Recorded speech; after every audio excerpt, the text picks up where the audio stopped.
दीपक देता है रोशनी फैलाने की प्रेरणा, फलदायी वृक्ष देता है देने की प्रेरणा, मधुबन देता है महकते रहने की प्रेरणा, महान व्यक्ति देते हैं जीवन जीने की प्रेरणा। आओ प्रेरणा से दें हम सभी को प्रेरणा।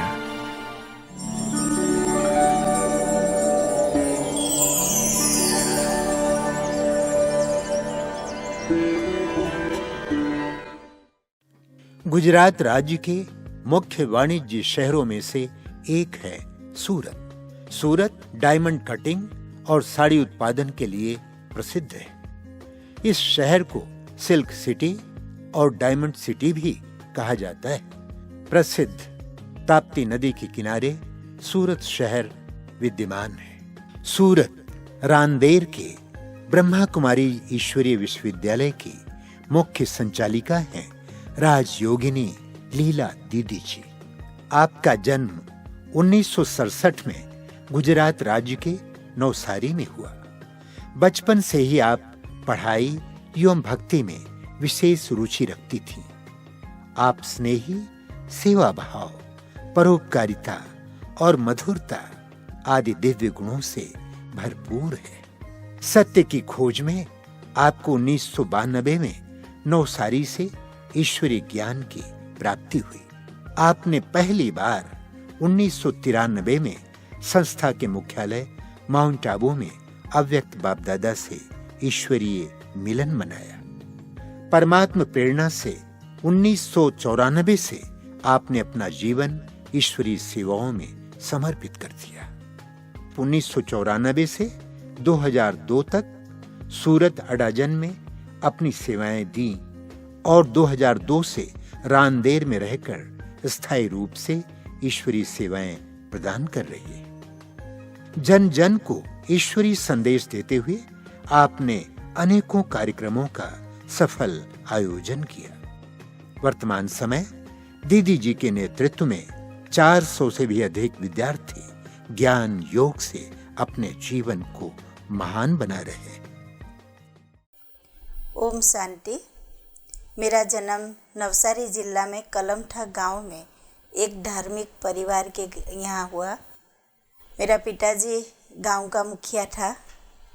बहुत भक्ति भावना धार्मिक वृत्ति के थे। लेकिन बचपन में मेरे माताजी का देहांत हो गया। फिर पिताजी ने ही हम सब भाई बहनों का पालना की। माँ का भी प्यार दिया। बहुत इच्छा थी कि बच्चे अच्छी पढ़े, अच्छी रीति पढ़कर आगे बढ़े। सभी बहनों को भी, मेरी दोनों बहनों को भी डबल ग्रेजुएट कराया था, लेकिन मैं छोटी थी और घर में मम्मी नहीं थी, इसीलिए थोड़ा रसोई आदि बनाने में, पापा को मदद करने में मेरा थोड़ा पढ़ाई से मन उठ गया था। फिर भी मैंने TY BCom पास किया। फिर बाद में मैं सर्विस के लिए आई थी सूरत में। तो एक माना सिविल नर्स ट्रेनिंग टीचर थी, उसके साथ वो बहुत समय से बाबा के ज्ञान में चलती थी। मैं किसी के साथ इतनी बात नहीं करती थी, लेकिन भक्ति भावना बहुत थी। गायत्री मंत्र लेखन करती थी, श्री राम जाप लिखती थी। तो उसने मुझे देखा और सोचा कि बाबा के ज्ञान में चल सके ऐसी बच्ची है, तो उसने मुझे ज्ञान दिया और फिर मुझे LB सेंटर, मजूरा गेट सेंटर पर ले गई वही दिन। और फिर लता दीदी से मिलाया। उसी दिन गुरुवार था। मुझे लता दीदी को देखकर बहुत अच्छा लगा, खुशी मिली। बहुत रूहानी प्यार, रूहानी दृष्टि भरी, बहुत प्यार से हमारे साथ बातें की, बहुत श्रेष्ठ व्यवहार किया। मुझे लगा कि ऐसे बहनों को देखा, सोनल बहन को देखा, लता दीदी को देखा। लता दीदी ने वो अडाजन में अरुणा बेन जो निमित्त बनी थी उसको मिलाया। फिर कहा कि आप 7 दिन का कोर्स करो। फिर मैंने 7 दिन का कोर्स किया। फिर बाद में रोज़ आने लगी सेंटर पर। कभी मुरली मिस नहीं की।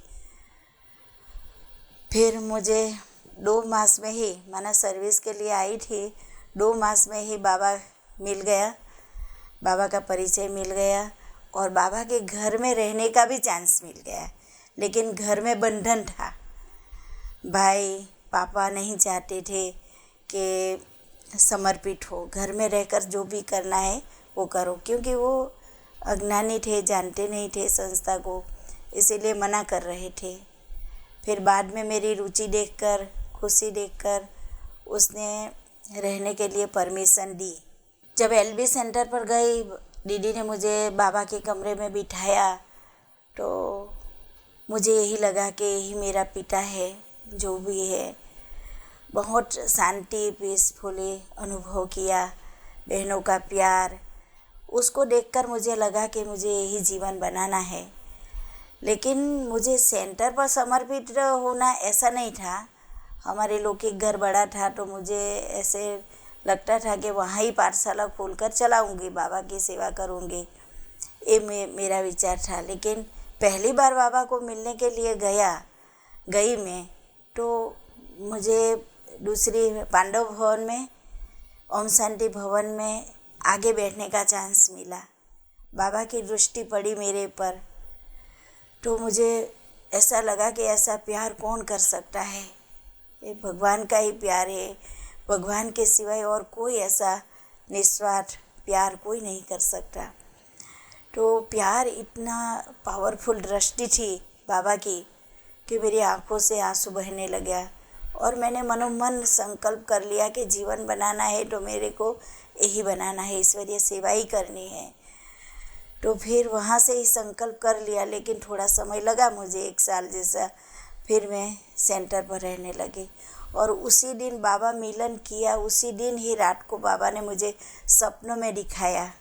पांडव भवन आबू मैंने कभी देखा नहीं था, लेकिन जैसे पीछे के रास्ते पर नक्खी तालाब जाते हैं तो ये रास्ते पर हम गए तो माना बाबा ने सपनों में ही दिखाया कि ये रास्ता तो मैंने कई बार देखा है। और मैं यहाँ माना पहली बार नहीं आई हूँ, मैं बहुत बार आई हूँ, मेरे लिए कोई नया नहीं लगा। और उसी समय तो 2 बार बाबा मिलते थे। 1 बार बाबा मिलन के लिए जाते थे ग्रुप में, तो 2 बार ही बाबा मिलते थे। तो 1 बार ही पहले मिलने का थोड़ा चांस मिला, तो दूसरी बार थोड़ा दूर थी मैं साइड पर। तो मैंने लगा बाबा मेरे पर दृष्टि पड़ेगी, तो बाबा ने तुरंत ही कहा कि बाबा की नज़र सभी के ऊपर है। तो मैंने संकल्प किया और बाबा के महावाक्य सुने, तो मुझे पूरा निश्चय हो गया कि बाबा देखता है, बाबा की नज़र हर एक के ऊपर है। तो मैं फिर बुधवार गुरुवार के भोग के सेवा के लिए मैं आया करती थी। फिर 1 साल में ही मैंने फिर समर्पित होने का लक्ष्य ले लिया। समर्पित माना 94 में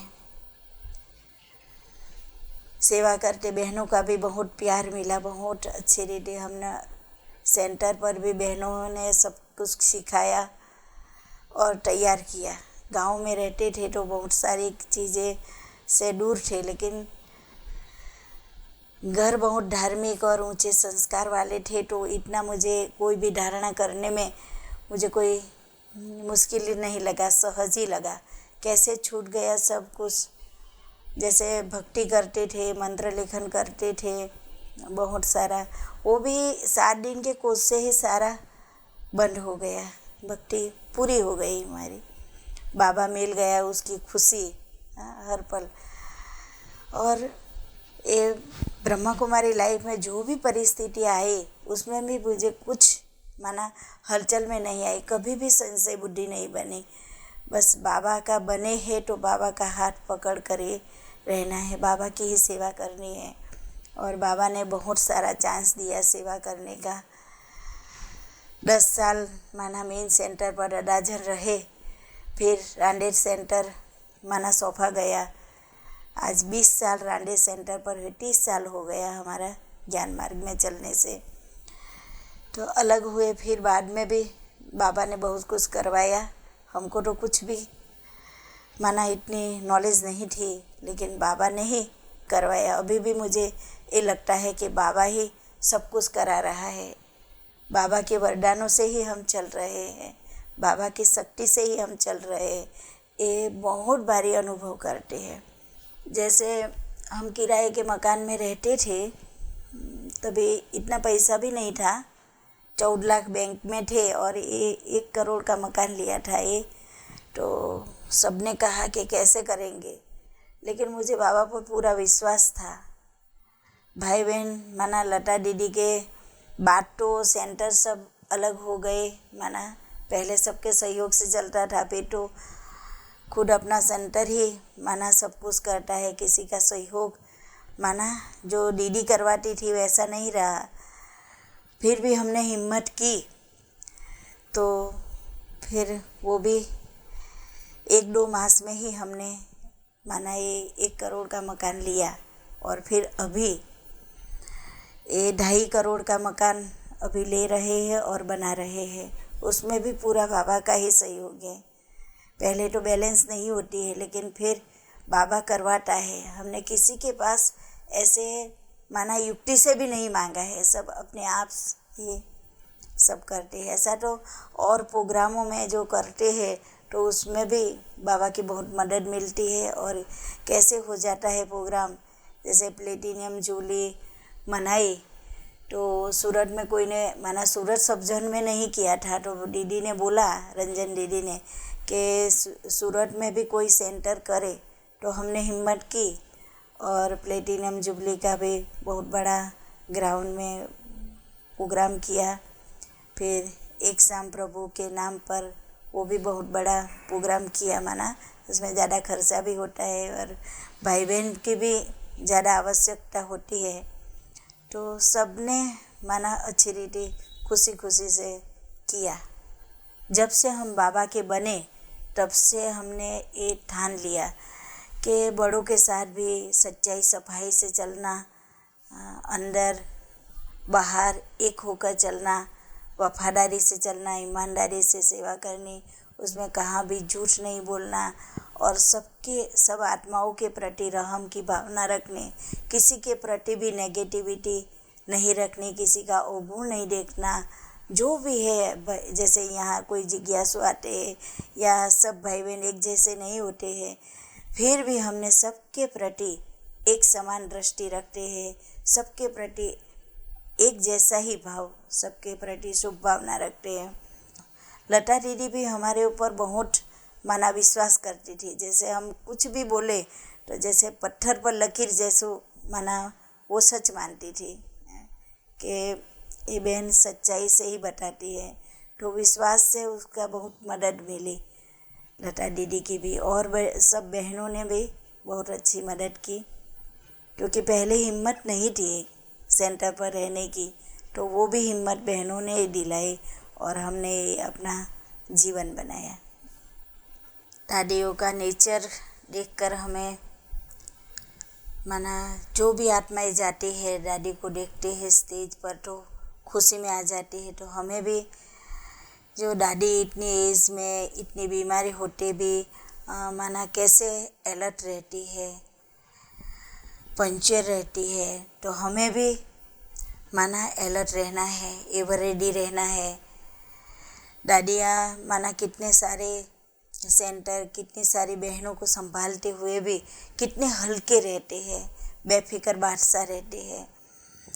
तो हमें भी जो भी हमारे कारोबार है वो सब बाबा करा रहा है। दादियों के मुख से हमेशा बाबा बाबा शब्द ही निकलता है, तो हमारे में भी मैपन नहीं आना चाहिए, बस बाबा कराते हैं।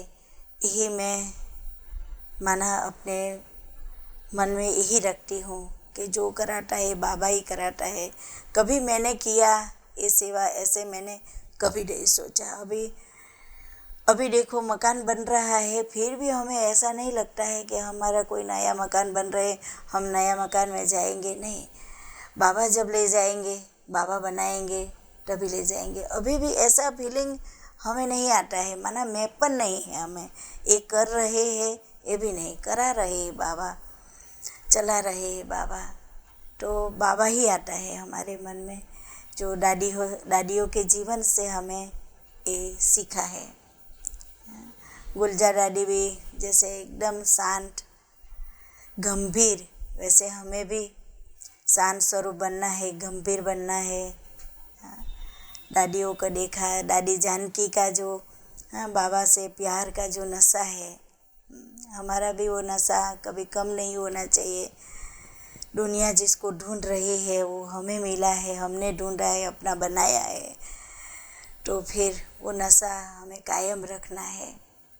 माना जो दिनचर्या है उसमें हमें चुस्तपने दिनचर्या में रहना है, जैसे ट्रैफिक कंट्रोल, अमृत वेला मिस नहीं करना। फिर मुरली तो जो कि हमारे कभी मिस होती ही नहीं, सुनानी होती है, लेकिन तो कभी भी बहानाबाजी नहीं करते कि आज तबीयत ठीक नहीं करना है, नहीं, कैसी भी तबीयत है लेकिन हमें बाबा की मुरली सुनानी ही है। चाहे सेंटर पर अलग खुले हैं तो उस सेंटर पर जाते हैं तो भी हम नहीं सुनते, लेकिन जैसे मधुबन जाते हैं, रात को देरी से आते हैं, फिर भी हम समय पर मुरली सुनाना, अमृत वेला मिस नहीं करना, वो सारी दिनचर्या पर हम फोकस रखते हैं। सूक्ष्म रीति भी हमें व्यर्थ चिंतन नहीं करना, किसी का नेगेटिव नहीं देखना। बाबा के साथ जो भी है रोज़ बाबा को रात को सब बताकर माना बुद्धि से एकदम साफ बताकर ही सोना ये लक्ष्य रखा है। जो भी कुछ भूले हो जाए, ऊपर नीचे हो जाए, तो बाबा को बताकर ही सोना सारी दिनचर्या। और सुबह में भी बाबा को बताना कि आज ये सेवा है, आप मदद करना, तो फिर वो मदद मिल जाती है। अभी तो समय अनुसार समय की गति देख रहे हैं, माहौल देख रहे हैं, नज़ारा दिखाई दे रहा है, अंतिम समय चल रहा है, तो सबको, सब भाई बहनों को भी माना दिनचर्या में सेट रहना है। मुरली क्लास का चिंतन करना है। जैसे सेंटर पर आते हैं तो भी अपनी वाहियात बातें, संसार की बातें नहीं करनी है, और बाबा से भी सच्चाई सफाई से रहना है। और हर एक आत्मा अपने संपर्क में आए तो उसको बाबा का परिचय देना है। और कोई भी आत्मा को किसी भी प्रकार की माना सहयोग हो तो हमें जितना हो सके इतना उसको सहयोग करना है, मदद करना है, हेल्पफुल बनना है। कोई आत्मा को माना निगलेक्ट नहीं करना है, कैसी भी आत्मा है, तो ये सारा ध्यान रखना है। ऐसे हम भाई बहनों को भी बताते हैं कि अभी समय ही कम है, तो हमें जो हमारे पुरुषार्थ में रुकावट डालती है, वैसे पूरे दिन में कोई भी परिचितन की बातें कोई करे तो भी हमें सुना करना है। किसी को माना तोड़ना भी नहीं है।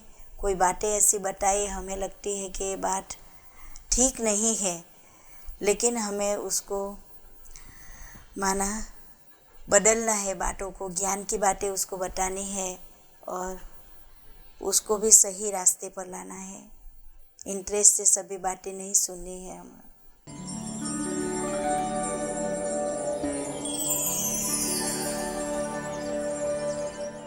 उनकी बड़े से बड़ी विशेषता है, बहुत ही सिंप्लिसिटी वाली है और बहुत अच्छी पालना भी हम भाई बहनों को देती है। उनकी पालना देकर मैंने आज तक कभी बड़ी दीदी या दादियों की पालना तो नहीं ली है, लेकिन लीला बेन जो पालना देती है उससे दीदी और दादियों की कमी पूर्ण हो जाती है और बहुत अच्छा सहयोग भी देती है। हम भाई बहनों के अगर कोई प्रॉब्लम हो या कोई ऐसे प्रश्न हो या परेशानी हो जो हम दीदी को सुनाते हैं तो वो हमें उसका सुखद समाधान भी देती है और उनका हर्षित चेहरा देखकर हम इंस्पिरेशन होते हैं। लीला दीदी का स्वभाव बहुत ही मीठा, बहुत ही सरल और बहुत ही साफ दिल। लीला दीदी जो है वो हमेशा सबके लिए इतनी केयरिंग है, एक मदर की तरह, एक माँ की तरह उन्होंने हमारी पालना की है। वैसे तो कहते हैं कि हमने कभी साकार में तो मम्मा की पालना ली नहीं है, हम शायद इतने भाग्यशाली नहीं रहे, लेकिन हाँ मम्मा की ज़रूर से लीला दीदी ने हमें साकार में ही वो पालना का अनुभव कराया है। दीदी की विशेषता है कि हम कभी भी दीदी को कुछ मांगे तो दीदी एक कभी मित्र बनकर, कभी माँ बनकर, कभी हमें कुछ भी चाहिए तो दीदी हमें बिना सोच के हमें सब कुछ देती है और प्यार भी करती है, हमें सब सिखाती भी है। दीदी रहम दिल है, निर्माण है। कभी वो हमको बड़ा बनाकर वो छोटे बनकर हमारी हर बात सुन लेती है और फिर हमें सिखाती भी है। जब से मैं उनके संपर्क में आई हूँ और जब से उनके साथ सेवा कर रही हूँ तो सबसे बड़ी बात यह है कि वो बहुत ही बेफिक्र है। कोई भी समस्याएं कुछ भी हो, कोई भी सेवा का बड़ा प्लान करना हो, लेकिन इतना बेफिक्र और निश्चिंत होकर करती है। हमेशा मुस्कुराता हुआ चेहरा, कभी भी ये नहीं कि कोई बात है तो टेंशन लेना है या कोई एक्स्ट्रा व्यर्थ चिंतन चलता है, ऐसा नहीं है। और दूसरा, बहुत ही निश्चय बुद्धि है। बाबा बैठा है तो बाबा सब सही करेगा और निश्चय बुद्धि के कारण ही वो बहुत ही बेफिक्र रह सकती है। लीलावती का अर्थ ही होता है माँ दुर्गा, मजबूत मनोबल वाला और आकर्षक और सुंदर। दीदी का व्यक्तित्व ऐसा है जैसे अंदर है वैसे बाहर है। इतनी सादगी पूर्ण, निर्माणचित, उदारता, हर्षित मुक्ता हमेशा उनके चेहरे से दिखाई देती है। जब भी हम सेवा में आते हैं हमारे साथ संगठन रूप से सेवा करती हैं। मुझे कभी एहसास भी नहीं हुआ कि हमारी सेंटर हेड दीदी है। इतनी निर्माणता और उदार तो इतनी कि जब भी सेवा में आते हैं तो बिना भोजन कराए बिना जाने ही नहीं देती हैं। लीला दीदी की ये विशेषता है कि वो बहुत कर्मठ हैं, हमेशा हर्षित मुख रहते हैं। कोई भी परिस्थिति आ जाए तो उनकी स्थिति कभी ऊपर नीचे नहीं होती है, हमेशा बेफिक्र बादशाह वाली स्थिति रहती है।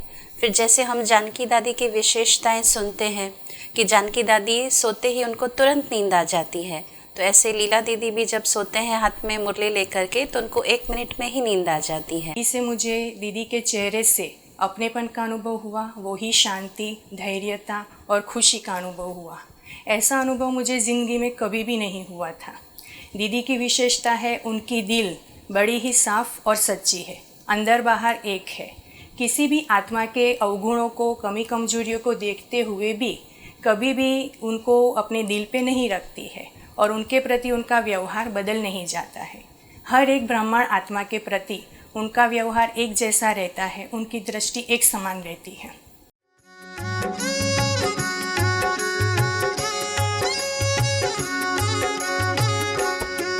हमारा बाबा आ गया, हमारा बाबा आ गया। चेहरों पर रंगत आई, चेहरों पर रंगत आई और खुमार छा गया, खुमार छा गया।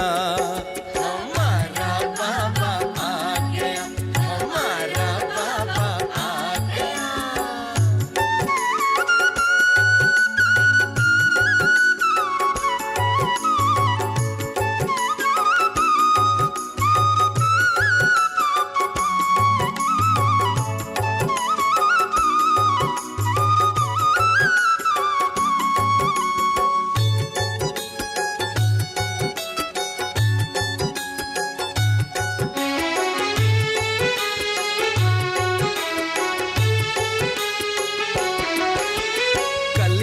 खिलकर फूल हो गई जब से बाबा मिल गए।